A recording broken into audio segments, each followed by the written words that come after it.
Girl, remember when we worked at a WeWork? I mean, I remember working in an office space, but not the WeWork that's described in this endless documentary. So...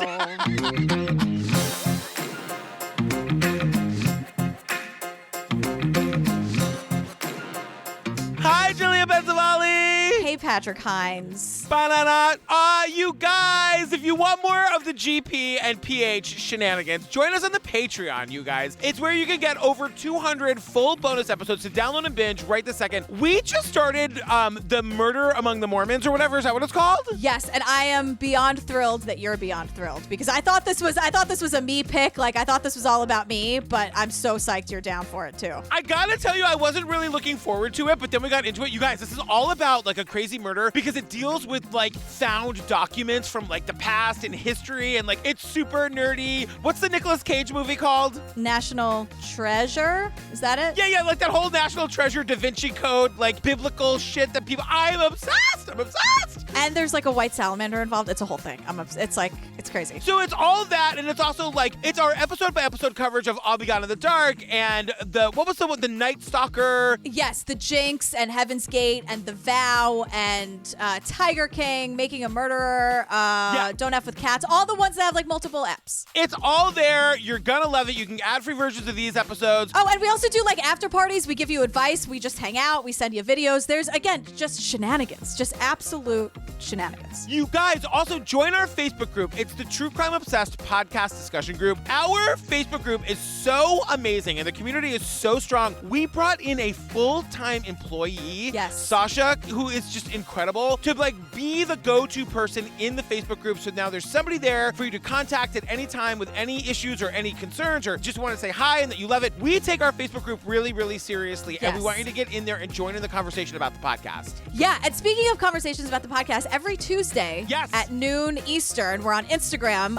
True Crime Obsessed Podcast, and we call it Ladies Who Lunch. It's noon. It's about a half hour. We talk about the ep. We take your questions. We just hang out. It's fun. Yeah. More shenanigans. Girl, that's it. Anything funny happened in your life this week? Fiona ran into the office and leapt onto the table in the office, and like my incense ashes went flying, and then she like noped her way on out of there. And I was like, what just like I had to just laugh hysterically. She's a gazelle. She leapt like a gazelle onto the table and then was like, this is a bad idea. Why did I do this? And then ran out.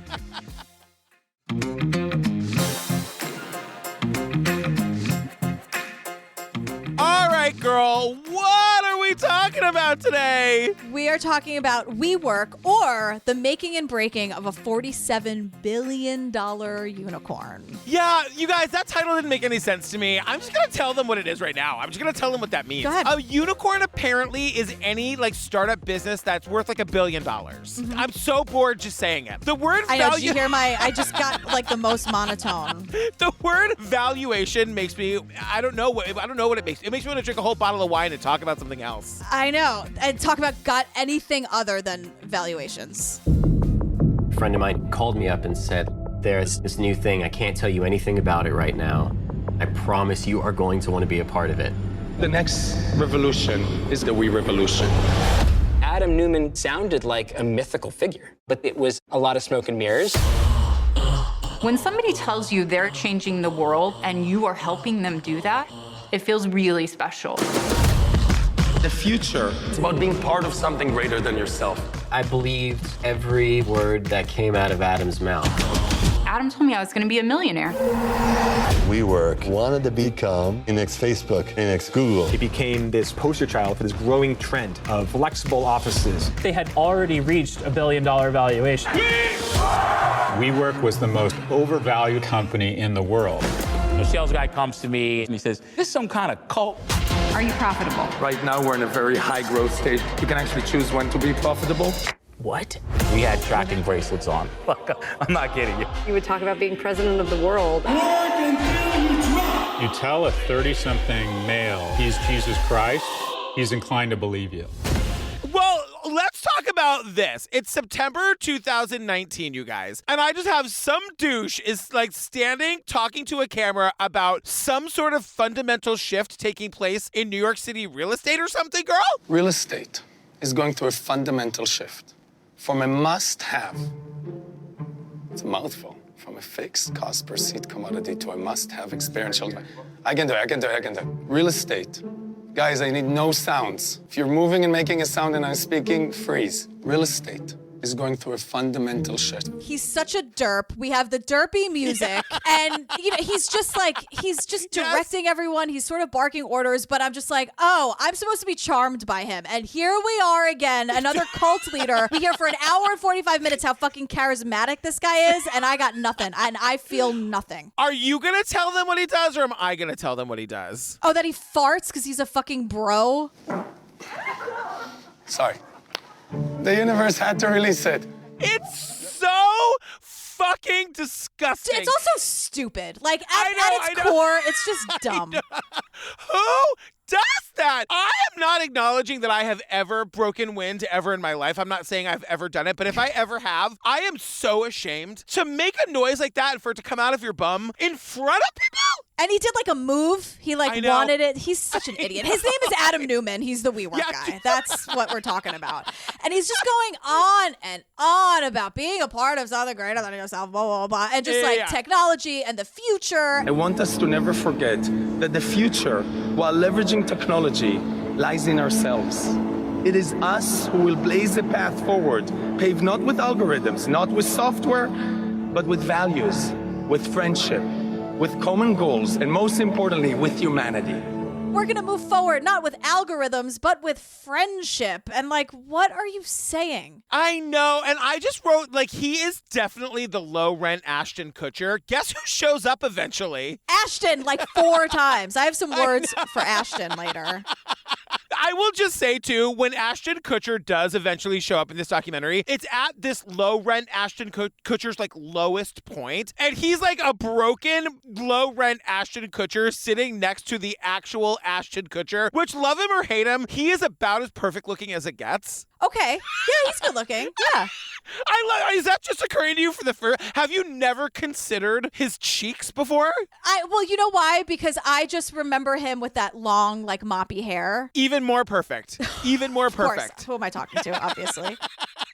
But no, we'll break down the Ashton Kutcher of it all when the time comes. Oh my God. But we're sort of time jumping here. We're back to September 2008, and we get this guy, Derek, who's a reporter for The Atlantic. After 2008, 2009, you had this really interesting period in U.S. economics where the economy itself was in a recession, and we were looking for some way to get out of it. We were looking for hope.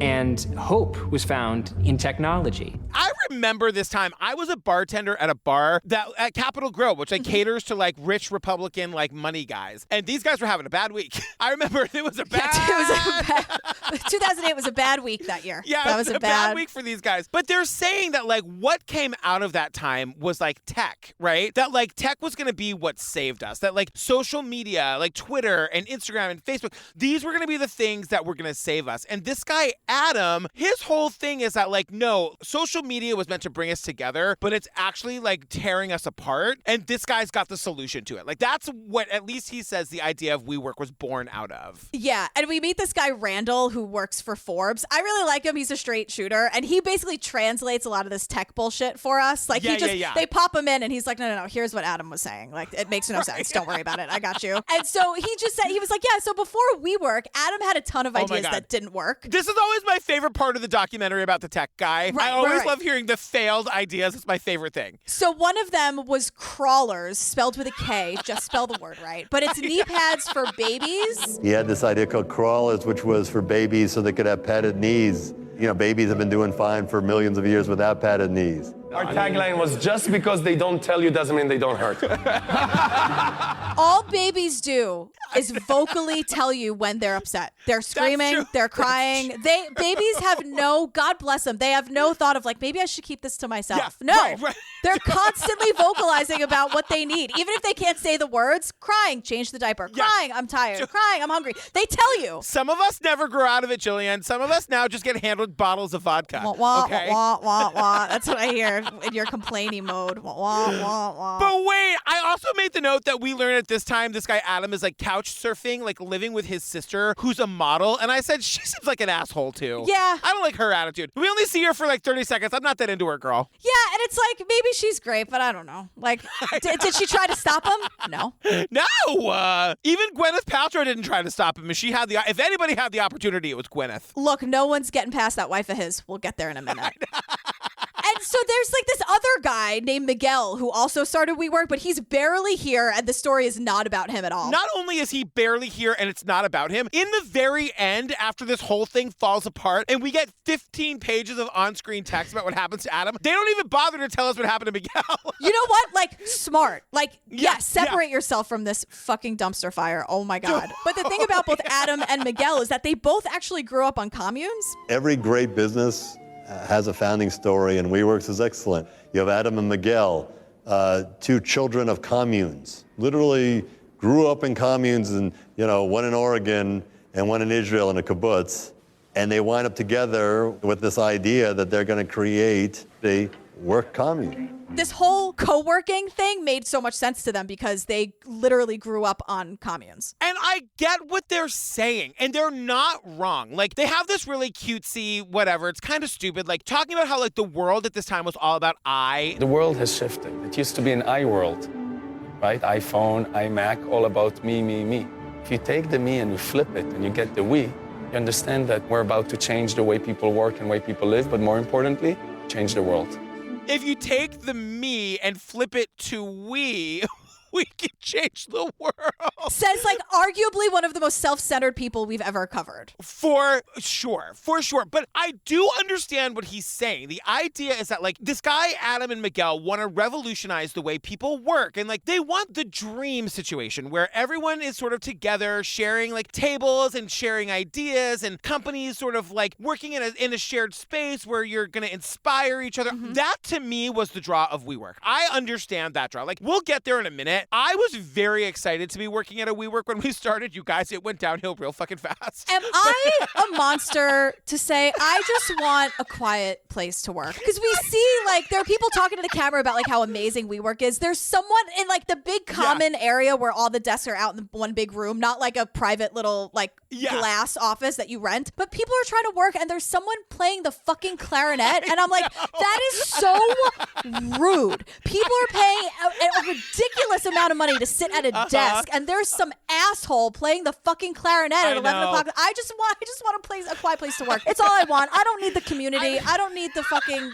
like fancy coffee or whatever. I just want to work. God damn it. Can I tell you something awful? What? I am exactly the opposite. I know you are. But you're not, because you just want to get shit done too. Yeah, like now that we have our actual own TCO office, I like love that we come here, but I miss people. Like when we started going to WeWork, like I love the fucking fruit water. I love the coffee. I love the fruit water, but we didn't socialize with anyone but each other. I know. And I will say too, I worked at many, many WeWorks in New York City, at least 3 or 4 of them. And it was not at all like what they presented to be like in this documentary. Well, so we'll get there in just a minute. But like no matter how many people or companies were working at the WeWorks, no one ever talks to anybody else. You know what I mean? Yeah, not to quote any reality show ever, but I'm not here to make friends. I'm here to get shit done and then go see my friends for happy hour when I'm done. Well, and that's the other thing about WeWork is that like for New York City people, it's not so much about having a creative space with other people. It's about the fact that your apartment is 300 square feet. Yes. So you have nowhere to, probably don't even have a desk in your apartment, you know? Like yes, Mike and I lived for 10 years,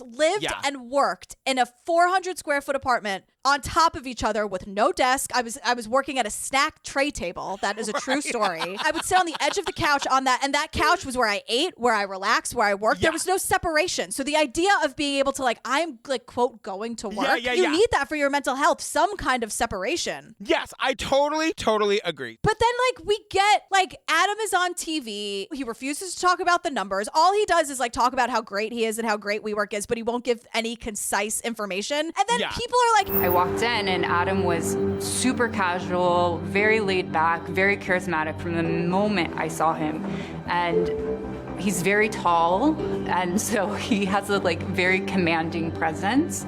And he's also really, really He's really friendly. Patrick, I never have once agreed with someone in a documentary that's just like the Keith Ranieris of the world and the Adam Newmans. Like, I'm never gonna say, like, I get it. Like, no, one look at this guy and I'm like, he's scam. The minute he opens his mouth, he's just full of shit. It's so obvious. I also didn't know that he was so young. Like, I didn't know that the founder of WeWork was like this young guy, you know? It's why you never would have been hired by this guy, because you're not gonna fall for it. You know what I mean? And I hate to say it for anybody who like is in this documentary who's listening to the podcast, but like if you fell for this guy's scam, like that's kind of on you. You know what I mean? Like, and that's how I feel about everybody who joins a cult. Maybe I'm just a monster. I also love we get this whole montage of the people who just fucking love WeWork. They just love it, you guys. What I really like about WeWork, we can like work wherever and just like a good environment to be in. I love co-working spaces so much. So let's start over here at the snacks area. I have a snack area,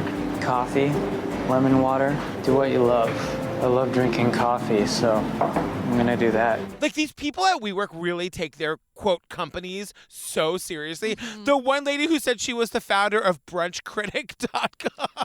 Let me tell you about her. Wait a second. Let me tell you about her. It doesn't exist anymore, but her website is amazing because she launched it to capitalize on this documentary. If you sitting at home, if you go to brunchcritic.com, it's a headshot of her and she says, hello, I'm just reading it now. Hello, thanks for stopping by. Brunchcritic.com was a restaurant discovery platform I founded. I recently had a quick cameo in the Hulu documentary about WeWork, and a surprising number of people have been reaching out to me. So I decided to whip up this page to meet you. And then it's like, if you want to know more about me, like click the contact me page. This woman, I'm shocked that Brunch Critic failed because like this is how you do it. Totally. She totally capitalized. She said 6 words. I'm the founder of brunchcritic.com. I founded brunchcritic.com, however many words that is. And now she's got a brand new headshot and a website just to say that brunchcritic.com failed and she's in a documentary about why it, like what? So we meet a guy named Laurent, and he was the founder of a company called Eventique. He's like an events guy, right? And he's in a meeting with Adam, the founder of WeWork. So WeWork is like up and running, you know, whatever. And this guy, Adam, is basically saying to Laurent, who has a very successful events company, we don't have a lot of time. I have a campground upstate. I want to host an event. I need you to help me. I believe that you can help me. Then he told me the budget, and I said, well, you know, your budget's not too great. He said, don't worry, you know, we're gonna grow, we're gonna be big, you're gonna stay with us, you're gonna do a lot of work with us. You'll see. girl, I've got this like campground upstate and I want to plan an event for my company and I really want you to plan it, but I definitely don't want to pay you. They just like get into debt. They're just like calling in every favor and just basically like putting everything on a credit card. And they start WeWork Summer Camp, which is another thing that like would not be caught dead doing it. First of all, I've never heard of this, but these guys, the guy Laurent, like falls for Adam, the WeWork founder guy. Like he's like, I guess I'm just going to do it for this guy. And then like works for him for like a decade or whatever. This guy Laurent calls this like WeWork Summer Camp thing. WeWork Summer Camp was Fire Festival gone right. We see them like hauling in trucks on rafts, like over bodies of water. They're hauling in trucks, like called in every favor from performers. And then all of a sudden, there's like 5,000 people somewhere on an island, like celebrating WeWork. It's bananas. Yeah, they like rented out a children's summer camp in the middle of nowhere. And then it's like, oh, work hard, play hard. So also Adam brought his toddler, so that's cool, while everyone's just like tripping on E and drinking beer all day fucking long, which is like great, but like don't bring a toddler. Anyway, the whole point is where it's like, it would just be some party and then Adam would get up at night and just like lecture. Like, I mean, it's like a rave. It's like a music festival. And Adam's like, we're going to change the world. Turn the I to the me to the we. And everyone's like hammered. And it's like, where's your baby? Wait, can I ask you a question? What? Is there any chance that that was fucking awesome? Is there any chance that it was a really fucking good time? I would need to know about the bathroom situation. All I know, look, I'm going to make a lot of generalizations and assumptions here. It looks like a lot of straight white guys getting hammered and getting like aggressive and violent with each other. It would not be fun for a woman. I'm saying I would be frightened. Yes, and for gays, I'm on the fence, but I'm curious. I am WeWork curious in this situation because the guys are hot. They're doing that thing. They're doing that thing I've always wanted to do, where you put yourself in that big bubble beach ball thing and then you slam into each other. Oh, the balloon things where you're like in the bubble and like you run into people. I've always wanted to play that game? Well, I don't know. Go to summer camp. I don't know what to tell you. And so, like, it would be again, it looks like an outdoor music festival, unlimited alcohol, which could be a great thing or a scary thing. And then, like, during the day, you'd have Ashton Kutcher giving you lectures about whatever Ashton Kutcher gives lectures about. And then at night, it would be like the ice luge and the rave and the booze and the whatever. And we learned that the reason this happened is because Adam grew up in Israel, only had one TV channel, and he saw a lot of movies like Animal House and The Gong Show. So in a lot of the WeWork spaces, there was a gong. At a lot of big events, somebody hit a gong. So you'd have parties, Animal House, and there would also be like a gigantic gong in the room, like an actual gong. There were gongs at the WeWorks that we worked at. There were gongs there. I didn't notice them. Is that true? Are you serious? There was a gong there? That was so fucking stupid. I know. Did we also, by the way, we meet a gay eventually who does not want to go to the summer camp thing? I know. I'm with her. And so we meet like this Don the lawyer, and he's like, yeah, you know, people really like the coolness of it. And I would really like to have a record scratch moment here because we never had this experience at WeWork. Let me tell you about our experience at WeWork. It was the most overpriced bullshit in the world. We paid, so we started out with one office and then we decided to get another office to turn it into a recording studio. So we were paying over $4,000 a month for the equivalent of 4 desks. Yes.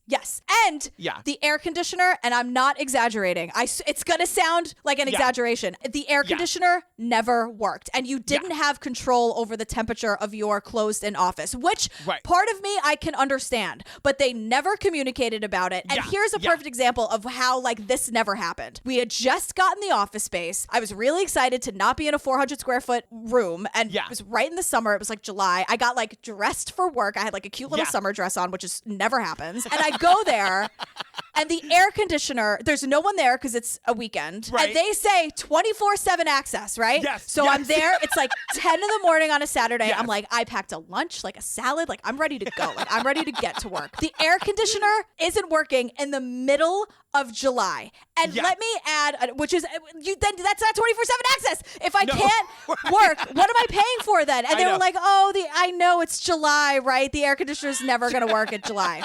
And on top of that, they had this composting thing, which is great. Like, the earth is dying. We need to save her. Please compost if you can, whatever. But when the composting thing is inside a building that never has the air conditioner on in July, every time you walk onto a WeWork floor, it smells like actual garbage. Yeah. So not only that, in this documentary, the culture is all about meeting people and hanging out. We never talked to anybody in any of the WeWorks I ever went to. All you ever do in those places is do whatever you can to avoid making eye contact. Yes. You're standing at the fucking microwave waiting to make your lunch next to 4 people. No one's talking. This is not the vision I was promised. And it's not like they were trying to be our friends and we were being mean girls and not saying hi. Everyone's like looking down, like pretending they're on their phone. Like no one is there to talk. Yeah. Everyone is there to work. Make sure the air conditioner works in July. And if you're going to compost and try to save the earth, please have an air conditioner. Like, I don't know what to, like, I just don't. So now we meet Megan, who was this guy Adam's assistant. And he was giving me a tour of the space and I was interviewing at the same time. And we were just talking about their dream of what WeWork would become. This is not just about changing the way people work. We're going to change, ultimately, every facet of the way that people interact. Megan's the person who joined the cult because she was looking for something and then Adam just happened to be in front of her. We see this all the time with cults. And that's no shade to Megan. Like, she wanted to do something good and Adam's like, I'm going to do something good. And so that's how people join cults, right? But Don the lawyer is here and they just sprinkle him in perfectly because he's like, everyone thought this was normal and it's not normal. Like, he was an adult and all these people had, quote, jobs, but no real responsibility. Like, no one really knew what was going on. And so Don, they're at some like big, I don't know, all hands meeting or some stupid corporate bullshit, but they're cool and serve beer, whatever. And so Don, like the other adult in the room who's like a security guy or something, turns to Don and he's like, and he just started asking me some questions and he's like, what's the company about? What do you do there? And he just kind of changed his tone of voice and he kind of looked down on me a little bit and he was like, brother, can I ask you a serious question? And I was like, yeah, sure. He asked me the question. He says, is this some kind of cult? Is this a cult or what? Like, what's going on here? Because the adults in the room know that this is not normal. Like, this can't work, right? No, and like that's the thing. They cater this whole thing to millennials, you know? Like I'm not a millennial. I don't know any millennials. Oh, are you a millennial, I guess, technically? Yeah, I'm a millennial. I mean, you know, they're just saying that like millennials don't want careers. They want dreams and they want like a mission and like I just want a quiet place to work with nobody playing the clarinet. Like, that's just not true. And that's what I'm saying. So like one of the millennials that we meet is this super, super hot guy. His name is August, and he is here to tell us about WeLive. So WeWork is like a co-working space. I've never heard of WeLive. Apparently this is a thing that existed where they were like, not only are they trying to reinvent the way people work, now they're trying to reinvent the way people live. That's one of the benefits of co-living is you move in, you get friends automatically, you spend time with them, so it becomes your whole social circle.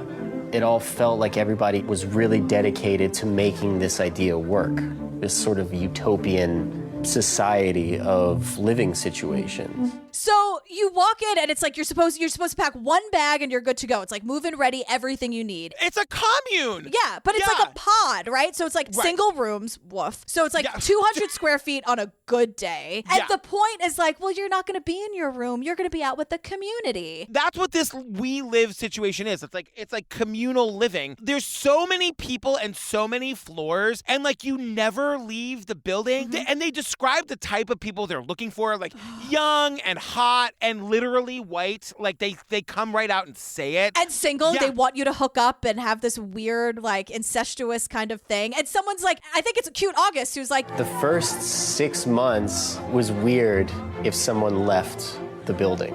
If someone were like, hey, I'm going to a friend's birthday party, and the very common next question is, oh, which floor is it on? The idea is that you never leave. Like, you become totally obsessed with it. Which is like, who does this? Who falls for this? And who wants to live like that? The whole point is like you separate it. Even if our job, like me and you, right? Like our jobs and our lives are so completely intertwined. Even like you and Steve are making things, Mike and I are making things, but you still need like a nice quiet place to work. Like to live and work and be on top of everyone. Like it's just like not sustainable, not as just as a business model, but like personally, like interpersonal relationships cannot thrive like that. They just can't. So you guys, like the boring part of this whole documentary is when we're talking about like the real estate thing. Like this guy Adam is like trying to make this company a unicorn, meaning that it would be like a valuation of $1 billion. But he's really dead set that this is a tech company. It's not a real estate company. But this is where we get into all the real estate shenanigans that were happening. The fucking Kushners are here. We're dealing with the Trumps and all the people, like all the bigwigs who have like stake in real estate in New York City. But the gag is it's a real estate company disguised as a co-working company because Adam would buy these distressed buildings, flip them, turn them into co-working spaces, and then rent out that space. He's in real estate. Exactly. So boring. But can we talk about his wife? It's time to talk about his wife. Okay, his wife, Rebecca, we learn about her because we're watching this horrible movie. Rosario Dawson is in it. I don't know how they landed her. There's like derpy music over the movie. Are you okay? Oh, fuck. Are you on drugs? No. Are you? No. What are you on right now? Not on anything, Robin. And Rebecca Newman is Adam's wife. She's an actress, a filmmaker, and friends with Rosario Dawson. And she's also Gwyneth Paltrow's cousin. And even like Alex from Forbes is like, yeah, just ask Rebecca. She'll tell you they're cousins. He's like, you can't say hello to her. She like you can't have a 2-second conversation without like hearing from Rebecca that she knows Gwyneth. It's kind of crazy because I made this note at this point. Like, I feel like they're telling us that she's kind of the strong woman behind like the shit husband. And I was like, I feel like they want us to not like her, but I like her. And then that goes out the window. But right, because we learned that like she had a lot of authority, but she actually wasn't on paper a co-founder. And so this is very gray because I'm like, are they just gonna fucking blame the woman? And then I realized, oh, Rebecca sucks. Yeah. So now we gotta talk about Joanna. Joanna is a former product manager. She's this badass fucking woman. And she's saying that like, I end up doing other people's jobs because they're not working fast enough. So then eventually my supervisor writes his password on a Post-it and he hands it to me. I was logging in and out so often that more than once I would click on his Gmail icon and end up opening his email, only realize it's his email, and then have to log back out of everything and have to log back in. So he eventually, rather than just getting better at his job, just gave her his passwords to everything, including his email, so she could just like log in and do shit for him. And that shit blows up. You guys, this is like letting the women do the work to the nth degree. Don't let the women do the work if you're going to be an asshole who doesn't do your job well, and she's going to find out about it. And Joanna, if you're listening, it would be an honor to buy you 6 martinis. Like, I just would love to be in your presence for a while. So Joanna looks at us and she's like, And, one day a title of an email caught my eye. And then sort of the rest, as they say, is history. And the rest, as they say, is history. And I'm like, Joanna, 6 martinis are now 10. Like, this is insane. And I love that she's like, yeah, I fucking opened that email. And yeah, I snooped and I read. And good thing she did, because she finds this list of people that are going to be fired, and she's on the list. You guys, she's been doing her boss's job for years, and now she's on a list of people he's about to fucking fire. Right. And so there's this mandate. They had to fire 7% of their employees because she says that WeWork was flushing cash down the toilet, so they had to cut jobs. And so her boss is bragging that, I fired more than 7%, and Joanna's one of them. And she's like, well, this made her want to dig more. And she sees all the paperwork that what her gut was telling her the whole time, that everything is bullshit. They're lying about the money to the company, to the media. And she's just like, I didn't know if they were not going to tell investors. They certainly were lying to every time they put out something in the media. And so I thought, well, I'll just give it to somebody in the media, and then it will go to the right place, and then they will be taken to task for it. So I leaked it. Yeah, I leaked it to the press. She tells the press, like, she just sends this out to the world. She's the Angela Bassett meme where she like lights the match and throws it behind her and the car blows up. Yes. That's her walking out of the WeWork on her last day. 100%. But because society sucks, like nothing really happens.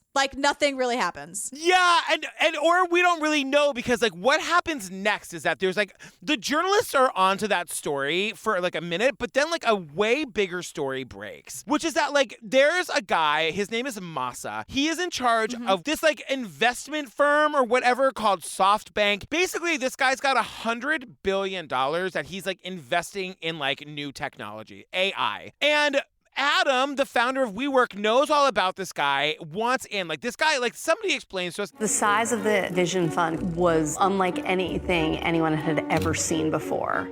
It was $100 billion. That essentially equated to several years worth of every U.S. venture capital fund. You put them all together and it's around that size.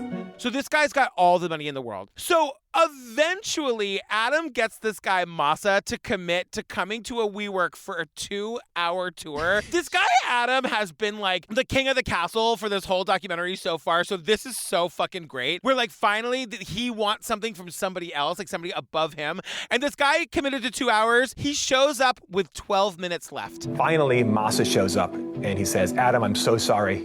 I'm late, but we only had 12 minutes. And they're going through WeWork, and he's giving him the super speed tour. At exactly 12 minutes, Masa's son looks at his watch and he says, Adam, I'm so sorry, but I have to go. But if you'd like, you can ride with me to my next meeting. I gotta go, but you can ride in the car with me to my next meeting. So Adam pitches this Japanese guy in the car, and Masa-san looks at him and he's like, you're crazy, but you're not crazy enough for me. You need to think 10 times bigger. And basically, one of the richest people in the world looks at Adam Neumann and says, you know what? Here's $4 billion. Go crazy. $4 billion. Go crazy. Which is so, that like, Masa-san, like that is crazy. But what it does is it gives WeWork a lot of credibility. And that's why Joanna's tea that she sent to the press is kind of meaningless. Because they're like, yeah, but they just got $4 billion. So $4 billion. So it's 2017, and the valuation of the company is now $20 billion. With a B. Like, I just want to make sure that that's coming through in the audio in your headphones in your car, like with a B. Yeah, with a B. And so this guy, Adam Neumann, had designs on like taking WeWork global forever. And now he can, not only can he do it, he can do it really quickly now. But they say like WeWork stops making savvy business deals because everybody knows news about the $4 billion is everywhere. It's all over the world. So they can't make any good deals. No one's going to give them a break on anything. They're paying top dollar for everything. Yeah, so like WeWork is no longer the like scrappy upstart with the the heart of gold, which is what Adam always wanted it to be. But also, did you catch this? This is when someone says the AC wasn't working. Someone says it here. Because what happens is they're opening offices for the sake of it. They just want to be able to say, like, we have X amount of offices and X amount of locations. So things would be, quote, open when they weren't ready. Typically on a project, you want to make sure it's photography ready. You want it to look perfectly staged. You want to have a good first impression. When you go to a WeWork opening day of, they'd still be painting, there'd be ladders everywhere, people would be installing lights, the AC wouldn't be working. Oh my God. I mean, the air conditioning situation, I forgot what a big fucking part of our lives that was. Remember the elevator situation? The elevators never worked? Do you remember that? Yes, and we were on the 14th floor, and there was 2 elevators in this building, you guys, 2, for 14 floors full of offices. There would be mornings we'd have to wait for like an hour to get into the elevator to get up to our office. Yeah. And Steve once was like, why don't we just take the stairs? And I thought I was going to have to divorce him. Oh, Steve. 14 flights of stairs, please. Steve. Okay, Rebecca is here, and they have WeWork, they have WeLive, and now it's WeGrow, and they're going to teach your kids now.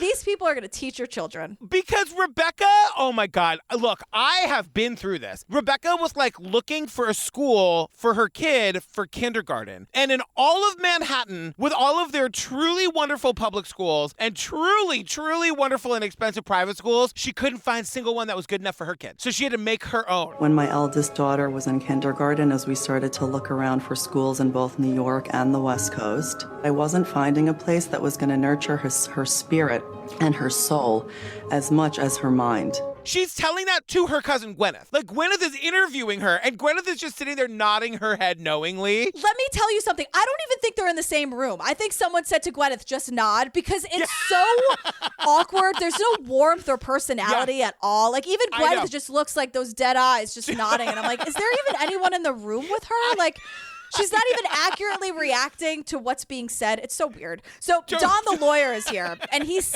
like... And then meanwhile, you're going to start a school that has like a 35, 40 grand tuition fee per elementary school kid. That school is exclusionary to a lot of people, right? That's just a prototypical person who's grown up in certain circles and doesn't realize there's other people in the world. So Rebecca starts a school with a tuition for 40 grand a year. And he's like, tell me who that school's really for, Rebecca. And also, how do we not know? I only know about WeWork. I did not know about WeLive, WeGrow. What? Because it all failed. Because it never happened. And like Randall, the straight shooter, is like, wait, like, do you know how audacious that is to think that you can like revamp the education system when we've been actually trying to do that for centuries? And he's like, they just believe their own bullshit. Like the gall of these people. My God. And I just have my next note is, we're back with Hot August. Oh, thank God. Hot August is really, really hot, you guys. He's very cute. And so, and he's also tortured, which I know you love. So, because he's working at WeWork and living at WeLive, right? Like he's, and I mean, it's so stupid. It's just so stupid. I would open a bar with you called We Drink, though. I would definitely Obviously. do that. But you got to keep it down. You got to keep it down. And keep your clarinet outside where it belongs. No musical instruments allowed. That's where I draw the line. No. Except for on Indigo Girls nights where you can all bring your acoustic guitars. Or the Indigo Girls can bring their guitars and everyone sits quietly and enjoys the performance. So we get this guy, Justin. He's a tech guru, basically, and he is renting space at WeWork because his company, he owns a company. This is so fucking awesome. This story is amazing. It's delicious. I have in my notes, I was like, this is so delicious. But he has a company. And we index and crawl public information from the web. Our bots just happened to add WeWork into our list of companies. And then our bots found something astonishing about WeWork. They have a list of companies that their bots do this for, and WeWork just happens to be one of them, and they work out of WeWork. Yeah, so Justin is like in his cramped WeWork office. Yeah, probably no air conditioner, No. 90 degrees in August. Actually smelling like garbage and banana peels, because composting, again, great idea, but you have to do it right. So he's like sitting there, and this app that he built is like combing the internet and is pulling up all this tea on WeWork. And so every Everything. And we know now, of course, this thing is 2 hours long, but like everything is a lie. And so it's just like boop, boop, boop, boop, boop. It's like coming up on Justin's computer. Again, he's sitting in a WeWork and it's just like WeWork is a lie. It's like showing up on his screen. It's stuff that we knew the second, like we worked at a WeWork that had 14 floors. We worked at least on 3 of those floors over the year that we were there. Never one time was the number of offices filled more than a third. Like there was probably 80 offices on the floors that we were on, and never once was there more than like 8 or 9 businesses there ever. Like, and so they're presenting to the media that like they're sold out, they're making billions, and like secretly filing away these things that these bots are finding that like people are leaving, they're not coming back. WeWork has their own social networking platform that nobody's using. And so this guy, what's his name? Justin. He just writes a blog post about it. He's like, oh, here's what's actually going on at WeWork. Within 30 minutes, someone from WeWork tells him that this is infuriating. This is like, this is how to piss me off. The community manager stopped by to our office and she says, you violated our membership happiness clause. And then the kicker was, she said, you have 30 minutes to leave. You violated our membership happiness clause. We're going to have to ask you to leave. Within 30 minutes. That's the other thing, too. If you've ever like seen a company at one of these WeWorks in one of these cramped offices, it would take 2 hours at least to get all your shit out of there. Like, they throw this company out on the sidewalk. I thought they were all about community and getting hammered together all the time. Summer camp, like mandatory summer camp. We didn't even talk about the gay who didn't want to go. Let me just like throw this story in really quickly. His name was like Quinn or something, and he was one of their designers, and they made him go to the summer camp the first year, and the second year he went to his boss and was like, I'd like to never do that again. I know that gay Patrick Hines really loves the summer camp because it's all about the taking the shirt off and the all-night drinking and the playing the game where you get in a beach ball and you run into other bros, and Patrick weirdly really likes that. It's not for me. It's not for me. I sat down with one of the executives and explained to her that last year I went, I didn't enjoy myself. It's not for everybody. And please don't make me go again. And she kindly said, I see your point, but it's a mandatory event. And he's like, and then I'd be sitting there and the word of the day would be authenticity. And I'm like, the word of the day?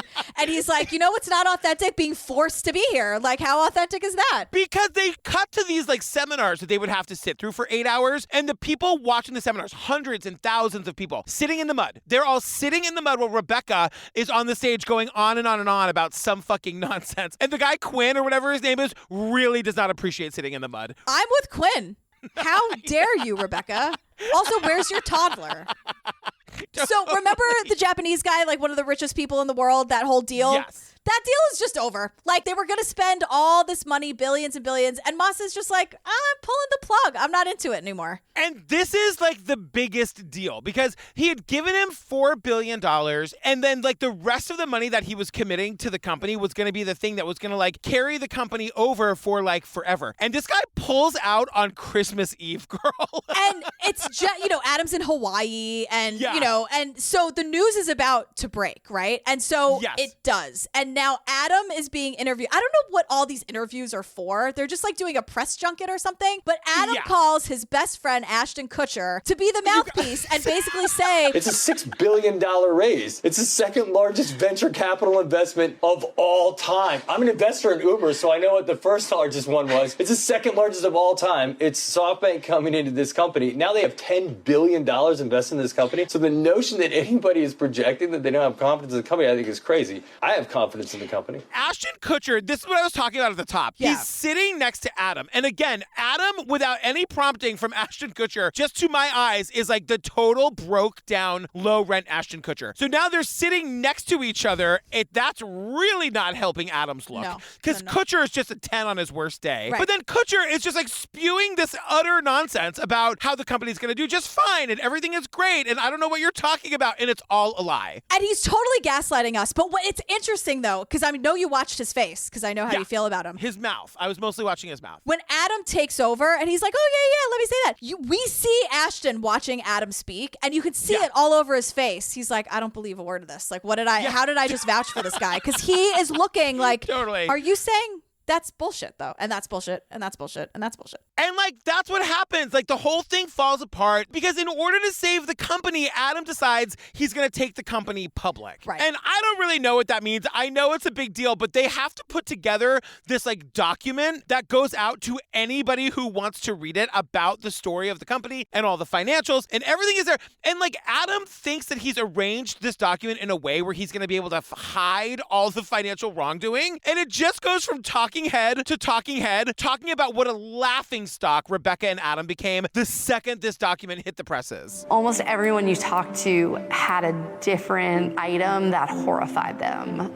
So like one by one, they would say, I cannot believe his wife is choosing his successor, or so egregious that he would have this 20-to-1 voting shares, or I can't believe the company is paying him $6 million for the trademark to the word we and the company name. And people are just like, how? How did he think this was a good look? Like, this is a public offering, so you have to come clean and lay everything out. And like, they just like tripled down, and they were like, well, we're just going to be fucking ridiculous. So that's what takes us back to the beginning, because we learned that when you're taking your company public, one of the other things you have to do is make a video to go along with that document that he got publicly shamed for. Right. So that's the video he's trying to make at the top of the movie where he farts, Jillian. That could also be a metaphor for just how badly he is at this, because he's like really bad at going off a teleprompter, and they had like 10 shoots because it's the night before. I mean, this video's due at like 6 o'clock the next morning. It's now 10 p.m. the night before. Yeah, and you can see the light in the room getting darker and darker. Totally. It goes from morning into like wee hours of the night. And he's just fucking around. He's wasting everybody's time. He's really not trying. And they spent $100,000 on other shoots that he never showed up to. Like, they could have had all the time in the world to edit around him, but he just didn't show up, and now he's like farting all over the place and just directing the director.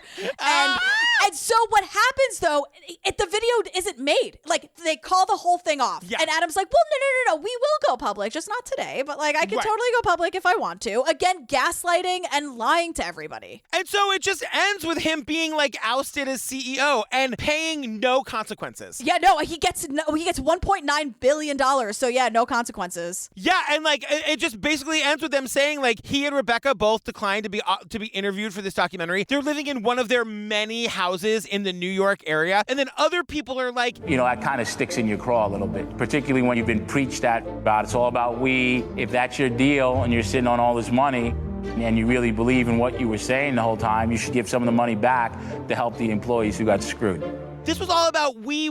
Like, you built this company to get away from the me, I culture. And now you're the only one who made off with all the money. Everybody else got fucked. And, like, this guy's just a piece of shit. Like, he's the Elizabeth Holmes of the fucking real estate market. And to end it on just, like, a really shitty note, Adam and Rebecca are planning to relaunch a private school called, it's Student for Life of Life or something, but it's pronounced Soulful. Everyone, fuck right off. Are you kidding me, Rebecca?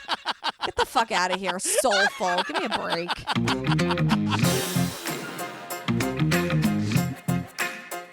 Oh my God, girl, we did the WeWork documentary. I did not know what to expect with this one, girl. I didn't either, and it's a lot of business stuff, but I'm glad we found the good stuff in it. We got the meaty parts out. Oh my God, well, I could talk for an hour. We used to say at the end of every episode, in February, January, February, you guys, we are sweating through our clothes. We've been here for 5 hours, and we are dehydrated. Yeah. Like, it was such a miserable experience working at a WeWork. They would also, like, turn the water on, like, at night, like, I couldn't refill my water if we stayed later. Remember that? Yeah. Like, the water wasn't available, Yes. and no air conditioning in July, but I'm the asshole. All right, WeWork. Okay. You guys, if you want more of Jillian and me, join us on the Patreon. Over 200 full bonus episodes to download a binge right this second, covering every series you've ever wanted us to cover. Lacey Peterson, the Menendez murders, All Be Gone in the Dark, The Vow, Lorena the Jinx, you know them all. All that good stuff. And then ad-free versions of these episodes and after parties, and we give you advice. It's just fun. Like we said earlier, shenanigans. Just a whole lot of fun. It's shenanigans for days, you guys. And guess what? We won't lie to you and scam you. We will not take we will not do that. We are very, very honest people to our own detriment. I was going to say to a fault. We are very upfront.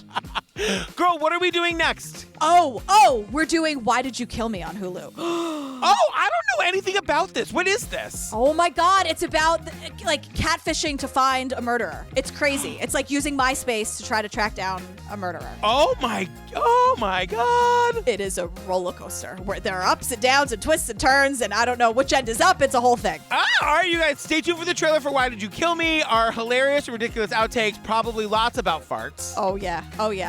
Farting. Like, just what a child. I know. So stupid. Ugh. All right, we love you guys. We love you. Thanks so much. Bye. Bye. MySpace. I was obsessed with it. I knew how to make it look like this girl on MySpace is real. It looked like I belonged. My typing was acting. Pretending to be her, I think that's what made it difficult at the end.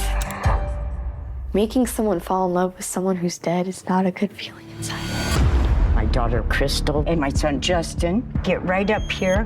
I look over, I see the gun. Bang, bang, bang. And they said, Crystal's been shot. The last thing I got to say to her, I promised her that I was gonna get them. They're gonna pay. He had told me people involved had MySpace. Aunt Belinda came up with the idea of making Crystal on MySpace. I said, I can get information for you. We decided to name her Angel. I drive past their houses and go take pictures of the vehicles, and I think we found them. Belinda was just kind of a psycho. This is going to screw stuff up. Now you start threatening them. We did things that you can't even think of. For those things, we get nightmares. I wanted him to hurt like we were hurting. I just want to know why. She ideas if that's him. He was the only father figure I ever had. They want to meet me. What do I do? And she goes, tell them yes. Nobody's innocent here. Everything has a breaking point. I told them, okay, everybody, no violence. But in the back of my own mind, I still knew I was going to kill him.